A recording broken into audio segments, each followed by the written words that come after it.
എൻ്റെ ഒരു സുഹൃത്ത് ശ്രീ KN റസൽ, അദ്ദേഹം ഈ പെന്തിക്കോസ്ത് വിഭാഗത്തിൽപ്പെട്ട ഒരാളാണ്, ഒരു ബുദ്ധിജീവിയാണ്. അതുപോലെ ക്രൈസ്തവ ചിന്ത എന്നൊരു പ്രസിദ്ധീകരണത്തിൻ്റെ പ്രധാന നടത്തിപ്പുകാരനും പത്രാധിപനുമാണ്. അദ്ദേഹം തിരുവിതാംകൂറുകാരനാണ്.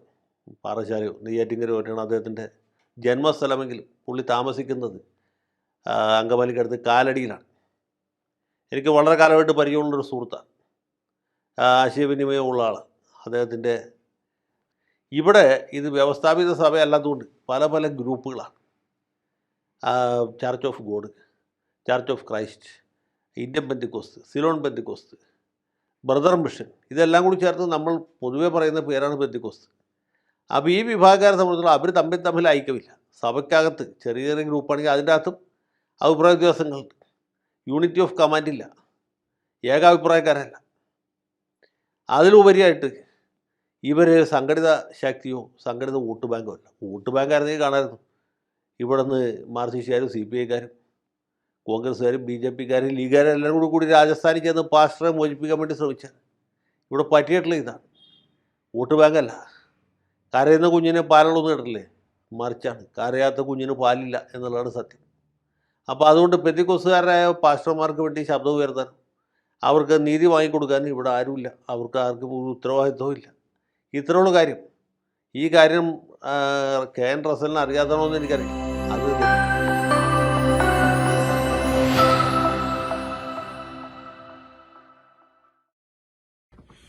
ഇപ്പോൾ ഇങ്ങനെ ഒരു വീഡിയോ ചെയ്യാനുള്ള ഒരു പ്രധാനപ്പെട്ട കാര്യം, ഈ സമയങ്ങളിൽ വന്ന ഒന്ന് രണ്ട് വീഡിയോയുടെ അതിൻ്റെ വിഷയങ്ങളോടുള്ള ബന്ധത്തിലാണ്. എൻ്റെ സ്നേഹിതനും ക്രൈസ്തവ ചിന്തയുടെ എഡിറ്ററുമായിരിക്കുന്ന പ്രിയ റസൽ നോർത്ത് ഇന്ത്യൻ മിഷൻ പ്രവർത്തനങ്ങളെക്കുറിച്ചും അവിടെ നടക്കുന്ന പീഡനത്തെക്കുറിച്ചും ഒക്കെ എഴുതി. അതിനുശേഷം അതിനോടുള്ള ബന്ധത്തിൽ തന്നെ അഡ്വക്കേറ്റ് ജയശങ്കർ അത് സംബന്ധിച്ച ഒരു വീഡിയോ ചെയ്തു. ഇത് രണ്ടും കൂടി ചേർത്ത് ചില കാര്യങ്ങളൊന്ന് പറയുക എന്നുള്ളത് ചില ദിവസങ്ങളായി എൻ്റെ മനസ്സിലുണ്ടായിരുന്ന കാര്യമാണ്. സാധാരണ ഞാൻ വീഡിയോ ചെയ്യാത്ത ഒരാളാണ്. നമ്മുടെ പെന്തക്കോസ്ത് പ്രസ്ഥാനം കേരളത്തിൽ അല്ലെങ്കിൽ ഭാരതത്തിൽ ഒക്കെ ഉണ്ടായിട്ട് കൃത്യമായ കണക്കൊന്നും അല്ലെങ്കിൽ പോലും ഒരു 150 വർഷത്തിന് താഴെ ഉള്ളതാകാനാണ് സാധ്യത. എൻ്റെ ഭവനം അഥവാ എൻ്റെ മാതാപിതാക്കളുടെയൊക്കെ ആ പെന്തക്കോസ്തിനോടുള്ള ബന്ധത്തിൽ കടന്നു വരുന്നതിന് ഒരു 90-95 വർഷത്തെ പാരമ്പര്യമല്ല, വർഷം മുമ്പാണ് വന്നത്. IPCയോടുള്ള ബന്ധത്തിൽ ദീർഘവർഷങ്ങളായിട്ട് ആയിരിക്കുന്നു. അതുകൊണ്ട് ഏകദേശം ആരംഭകാലത്തെ പ്രവർത്തനങ്ങളെക്കുറിച്ചും ദേവദാസന്മാരുടെ സുവിശേഷീകരണത്തെക്കുറിച്ചും പ്രവർത്തനങ്ങളെക്കുറിച്ചും ഒക്കെ വളരെ നന്നായിട്ട് അറിയാൻ സാധിച്ചിട്ടുണ്ട്. അതൊക്കെ ഭാരത സുവിശേഷീകരണത്തിന് വളരെ ഊന്നൽ കൊടുത്തിരുന്നു. അന്ന് ഇതുപോലെയുള്ളതായ പീഡനങ്ങളൊന്നും ഉള്ളതായിട്ട് അറിവില്ല. നോർത്ത് ഇന്ത്യയിലൊക്കെ പ്രവർത്തനിക്കുമ്പോഴും ഉള്ളതായിട്ട് അറിവില്ല. എന്നാൽ ഈ കാലഘട്ടങ്ങളിൽ ഭാരതത്തിന്റെ വിവിധ സ്റ്റേറ്റുകളിൽ ശക്തമായ പ്രതികൂലം, അതിന് പെന്തക്കോസ്ത് സഭയെന്നില്ല, മറ്റ് എപ്പിസ്കോപ്പൽ സഭകളിലും പ്രതികൂലങ്ങൾ ഉണ്ടാകുന്നുണ്ട്. ചില ആഴ്ചകൾക്ക് മുമ്പ് കത്തോലിക്ക സഭയിലെ 2 കന്യാസ്ത്രീകളെ പോലീസ് പിടിക്കുകയും പോലീസ് സ്റ്റേഷനിൽ ഇരുത്തുകയും ഒക്കെ ചെയ്ത് നമുക്കറിയാം. അപ്പോൾ അവർ എൻ്റെ കത്തോലിക്ക സഭാ വിഭാഗത്തിൽപ്പെട്ട ആളുകൾ വരികയും അതുപോലെ വിവിധ രാഷ്ട്രീയക്കാർ വരികയും അവരെ അവിടെ നിന്ന് പുറത്തിറക്കുകയൊക്കെ ചെയ്തു. അതിനുശേഷം അതിനു മുമ്പും പെന്തക്കോസ്തിലെ പാസ്റ്റർമാരെ പിടിക്കുകയും ജയിലിലാക്കുകയും പീഡിപ്പിക്കുകയും ഹോള് പൊളിച്ചു കളയുകയും ഒക്കെ ചെയ്യുന്നുണ്ട്. എന്നാൽ അന്നേരം ഒന്നും ഒരു രാഷ്ട്രീയക്കാരും അങ്ങനെ ഇറങ്ങുന്നില്ല.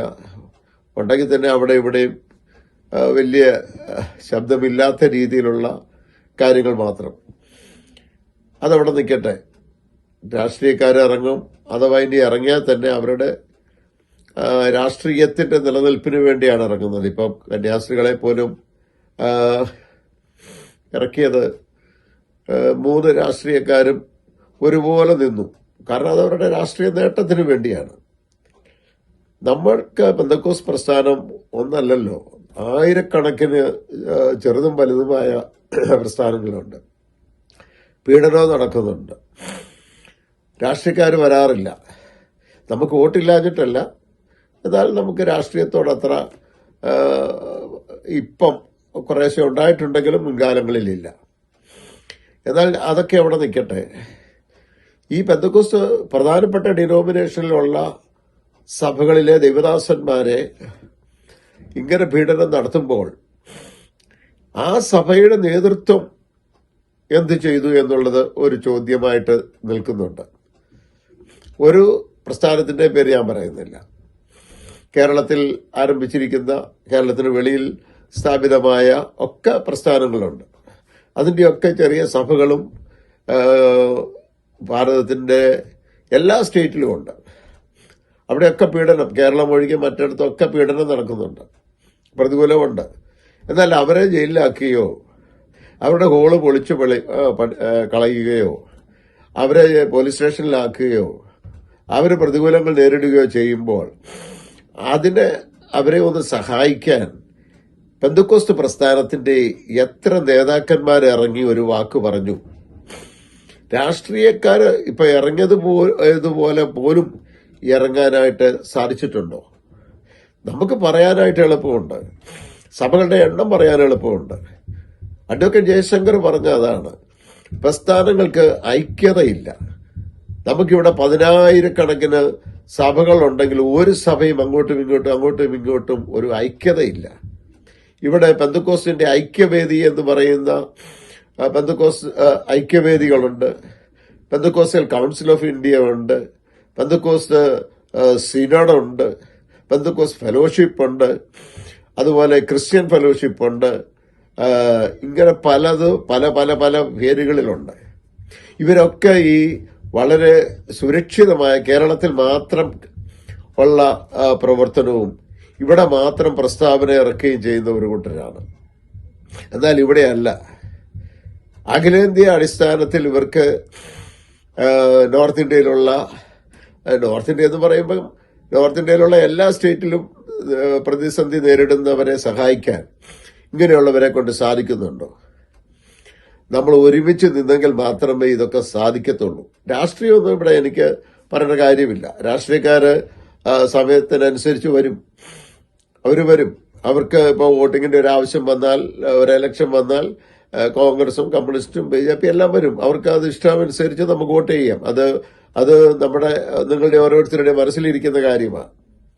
എന്നാൽ അവരുടെ ഒരു സഹായം കൂടി നമുക്ക് വേണമെന്നുണ്ടെങ്കിൽ നമ്മൾ ഐക്യതയോടെ നിൽക്കണം. നമ്മുടെ ലീഡേഴ്സ് ആ കാര്യത്തിൽ സഹകരിക്കണം. സ്ഥാനത്തിന് വേണ്ടി മാത്രം നിന്നാൽ പോരല്ലോ. ലക്ഷക്കണക്കിന് രൂപ മുടക്കി ഓരോ സ്ഥാനത്ത് എത്തുമ്പോൾ അതിന്റെ കീഴ്ഘടകങ്ങളിലുള്ള ദേവദാസന്മാർ നേരിടുന്നതായ പ്രതിസന്ധികളെ കുറിച്ച് ചിന്തിച്ചിട്ടില്ലല്ലോ ആരും. നമുക്ക് പ്രസ്താവന ഇറക്കാൻ എളുപ്പമുണ്ട്. അടി മേടിക്കുന്നത് പാവപ്പെട്ട ദേവദാസന്മാരും ഭാര്യയും മക്കളുമാണ്. അവരുടെ വിദ്യാഭ്യാസത്തെക്കുറിച്ച് ആരെങ്കിലും ചിന്തിച്ചിട്ടുണ്ടോ? ഹോള് പണിയണമെന്നുണ്ടെങ്കിൽ ഓരോരുത്തരുടെ അരികിൽ ചെന്ന് പണം കളക്ട് ചെയ്ത് അവരുണ്ടാക്കുന്ന ഹോളിനെ കുറിച്ച് ചിന്തിച്ചിട്ടുണ്ടോ? അവർക്ക് ഒരു നേരത്തെ ആഹാരമുണ്ടോ എന്ന് ചിന്തിച്ചിട്ടുണ്ടോ? ഒന്നും ചിന്തിച്ചിട്ടില്ല. എണ്ണം പറയാൻ പറ്റും. 10,000 ഉണ്ട് ഇന്ന പ്രസ്ഥാനത്തിന്, അല്ലെങ്കിൽ 15,000 ഉണ്ട്, അല്ലെങ്കിൽ വിദേശ രാജ്യത്തൊക്കെ പോയി പ്രസംഗിക്കുകയോ പാടുകയോ ഒക്കെ ചെയ്ത് കിട്ടുന്ന കളക്ഷനൊക്കെ ഇവർക്ക് ലഭിക്കുന്നുണ്ടോ? ഇല്ല. അപ്പോൾ ഞാൻ പൊതുവായി ഇന്ന് പറയാനുള്ള ഒരു കാരണം, റസൽ പറഞ്ഞതുപോലെ, അല്ലെങ്കിൽ ക്രൈസ്തവത്തിൽ റസൽ പറഞ്ഞതുപോലെ ഒരുമിച്ച് നിൽക്കാൻ പ്രസ്ഥാനത്തിന് സാധിക്കണം. രാഷ്ട്രീയക്കാര് നമ്മളെ സഹായിക്കണമെങ്കിൽ നമുക്കൊരു ശക്തി, ഒരു ബലം, നമ്മളൊരു സ്ട്രോങ് ആണെന്ന് മനസ്സിലാക്കണം. കത്തോലിക്ക സഭ വളരെ സ്ട്രോങ് ആണ്. യാക്കോബ ഓർത്തഡോക്സ് സഭകൾ സ്ട്രോങ് ആണ്. അവർക്ക് അതുപോലെ നമ്മൾ ഒരുമിച്ച് നിന്നാൽ നമ്മളും ശക്തിയാണ്. അതുകൊണ്ട് പല പേരുകളിലാണെങ്കിലും നേതൃത്വ സ്ഥാനത്ത് ആര് വരും എന്നുള്ള ചിന്ത വെടിഞ്ഞിട്ട് ഒരുമിച്ച് നിന്ന് കഴിഞ്ഞാൽ ഐക്യതയോടെ പെന്തക്കോസ്ത് പ്രസ്ഥാനം നിന്ന് കഴിഞ്ഞാൽ നമ്മുടെ അഡ്വക്കേറ്റ് ജയശങ്കർ എത്ര മനോഹരമായിട്ട് ആ കാര്യങ്ങൾ അവതരിപ്പിച്ചു. അദ്ദേഹം നമ്മുടെ കുറവുകളാണ് അത് പറഞ്ഞത്. വേറെ ഒരാൾ നമ്മുടെ കുറവ് പറയേണ്ടതായ ഒരു സാഹചര്യം ഉണ്ടായി. അതുകൊണ്ട് ഞാൻ എൻ്റെ വാക്ക് ദീർഘിപ്പിച്ച് പറയുകയല്ല. എനിക്ക് വളരെ ആധികാരികമായി പറയാനുള്ള ഒരാർജവം ഉള്ളത് കൊണ്ട് തന്നെയാണ് പറയുന്നത്. കാരണം 90-95 വർഷം മുമ്പ് വിശ്വാസത്തിൽ വന്ന എൻ്റെ മാതാവിൻ്റെ സഹോദരി, അവരുടെ മാതാവ്, അങ്ങനെയുള്ള ഒരു തലമുറയിൽപ്പെട്ടതാണ് ഞാനും ഒരു ആത്മീയ ശുശ്രൂഷ ചെയ്യുന്നയാളാണ്. ഞാനും നോർത്ത് ഇന്ത്യയിലൊക്കെ പോവുകയും അവിടെയുള്ള പ്രവർത്തനങ്ങളിൽ സജീവമായി സഹകരിച്ചുകൊണ്ടിരിക്കുന്ന സഹകരിച്ച ആളുമാണ്. അതുകൊണ്ട് പറയുന്നു, പ്രിയ ദൈവമക്കളെ,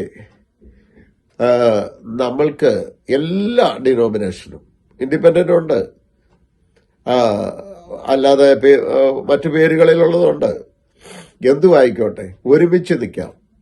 ഒരുമിച്ച് നിൽക്കുമ്പം പെന്തക്കോസ്ത് ഒരു ഗ്രൂപ്പ്, എപ്പിസ്കോപ്പൽ സഭ ഒരു ഗ്രൂപ്പ് എന്ന് വരാതെ ഈ ഐക്യതയ്ക്ക് വേണ്ടി നിൽക്കുമ്പോൾ ആരാധനാക്രമങ്ങളിൽ വ്യത്യാസം ഉണ്ടായിരിക്കാം എങ്കിലും ക്രിസ്ത്യാനി അഥവാ ക്രിസ്തു വിശ്വാസി എന്നുള്ള നിലയ്ക്കെങ്കിലും ഒരുമിച്ച് മറ്റ് എപ്പിസ്കോപ്പൽ സഭകളെ കൂടി ചേർത്തുകൊണ്ട് ഒരു ഐക്യവേദി ഉണ്ടാക്കിയാൽ നമ്മൾ ശക്തരാണ്. നമ്മൾ ശക്തി കാണിക്കാനല്ല, കായിക ബലം കാണിക്കാനല്ല, നമ്മൾ ഒരുമിച്ച് നിന്നാൽ അത് നമുക്ക് പ്രയോജനമാണ്. അതുപോലെ തന്നെ വിശുദ്ധ വേദപുസ്തകത്തിൽ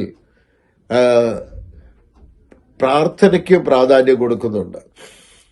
പ്രസ്താവന ഇറക്കുന്നത് നല്ലതാണെങ്കിലും പ്രാർത്ഥിക്കാൻ എത്ര നേരം, ഈ ഡിനോമിനേഷൻ എല്ലാം കൂടി ഒരു ദിവസം എങ്കിലും ഫുൾ ടൈം വന്നിരുന്ന് പ്രാർത്ഥിച്ച്, നമുക്കറിയാമല്ലോ, സഭ ശ്രദ്ധയോടുകൂടി പ്രാർത്ഥിച്ച് പത്രോസിന്റെ വിടുതൽ ലഭിച്ചത് നമുക്കറിയാം, പൗലോസിന്റെ വിടുതലിന് വേണ്ടി ശ്രമിച്ചത് നമുക്കറിയാം. അതുപോലെ ഐക്യമായി ഭാരതത്തിലുള്ള എല്ലാ പെന്തക്കോസ്ത് പ്രസ്ഥാനങ്ങളും ഏക മനസ്സോടെ ഐക്യതയോടെ നിന്നുകൊണ്ട് മുമ്പോട്ട് പോവുകയാണെങ്കിൽ കുറേയൊക്കെ നമ്മൾക്ക് ഈ പ്രതിസന്ധിയെ നേരിടുവാൻ സാധിക്കും. ഐക്യതയുമായിട്ട് നിൽക്കാൻ ദൈവം നമ്മളെ സഹായിക്കട്ടെ. ആരുടെയും കുറവുകളല്ല. കർത്താവിൻ്റെ ദാസന്മാർ വളരെ കഷ്ടപ്പെടുന്നുണ്ട്. പല മെസ്സേജുകളും എനിക്കും ഇങ്ങനെ വരുന്നുണ്ട്. അതുകൊണ്ടാണ് ഞാനിങ്ങനെ ഒന്ന് ചെയ്യാനുള്ള കാരണം. അതുകൊണ്ട് ഒരു എളിയ ഒരു സുവിശേഷകൻ എന്നുള്ള നിലയ്ക്കുള്ള ഒരു അഭ്യർത്ഥന മാത്രമാണിത്. എല്ലാവരും ചേർന്ന് ഒരുമിച്ച് നിൽക്കത്തക്കാനുള്ള ഒരു ചിന്താഗതി ഇതിന്റെ ഭാരവാഹികൾ എടുക്കുന്നത് നന്നായിരിക്കുമെന്നുള്ള ഓർപ്പിച്ചുകൊണ്ട് ഞാൻ എൻ്റെ വാക്കിന് വിരാമം കുറിക്കുകയാണ്.